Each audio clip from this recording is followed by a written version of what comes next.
Ramon TV, habari na burudani kiganjani mwako.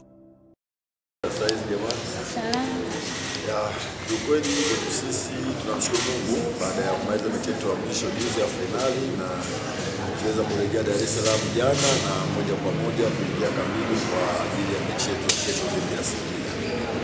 Kama tunavyojua ni kwamba ni mechi yetu ya kiporo na sio mechi rahisi. Tunajua kwamba ni mechi moja, Singida ni moja ya timu ngumu sana, ambayo ni timu ambayo imewekeza, ina wachezaji wazuri, ni timu ambayo katika ligi inasumbua. Kwa hiyo tunajua kwamba tuna mchezo mgumu katika game yetu ya kesho. Kwa hiyo sisi kama Simba tumejipanga na tuko katika maandalizi mazuri kabisa ya kuhakikisha tunapata matokeo mazuri katika mchezo wa kesho, japokuwa pamoja na ugumu wa Singida, lakini lazima tupate pointi 3 katika mchezo wa kesho. Shukrani sana mwalimu.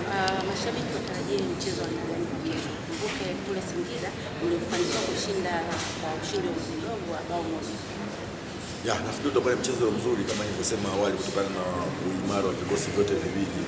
Singida wamekuwa na timu nzuri sana na wamekuwa ni wapinzani wetu, ni watu ambao tupo game ngumu sana. Hata ukiangalia mechi ya kwanza tulipata ushindi wa goli moja, lakini ilikuwa mechi haikuwa rahisi sana. Kwa hiyo nategemea itakuwa ni mechi ngumu tena na ni mechi nzuri kabisa ambayo itakayokuwa kesho, ni ushindani mkubwa sana, lakini tumeshasema kwamba pamoja na ushindani wao na ugumu wao wote tutahakikisha tunapata pointi 3 katika mchezo wa kesho. Shukrani sana mwalimu. Nakaribisha maswali kwa mwalimu. Asante. Naitwa Salome kutoka Mtanange TV. Coach, swali langu ni moja. Umezungumza kuhusiana na ratiba ilivyo. Kikosi kimerejea hapo jana kutoka Zanzibar. Inakuwa ni ngumu kiasi gani kukiandaa kikosi ndani ya siku moja tu ambao ni leo kuelekea mchezo wa kesho na mchezo mgumu? Lakini swali la pili, tutarajie kushuhudia mabadiliko yoyote kulingana na ratiba namna ilivyo na wachezaji wametoka kucheza mchezo ambao ulikuwa na tension kubwa sana?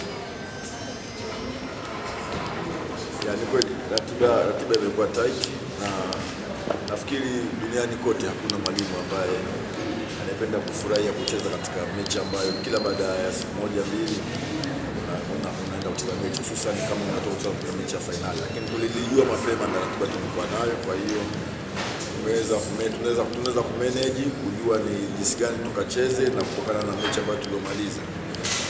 Swala la rotation nafikiri ni jukumu la sisi walimu. Kwa hiyo tutakuwa tuna session ya mwisho ya mazoezi sisi leo. Kitu kizuri kwa sisi ni kwamba timu nzima iko kambini, wachezaji wote wako vizuri. Kwa hiyo ni swala la benchi la ufundi kuamua nani aanze kesho na nani asianze. Hicho ndio kitu kizuri kwa sisi. Kwa hiyo nafikiri baada ya mazoezi ya leo, session ya mwisho, tutajua kwa kesho nani atakayeanza na nani ambaye haanza. Swali jingine kwa mwalimu. Ramon TV, habari na burudani kiganjani mwako.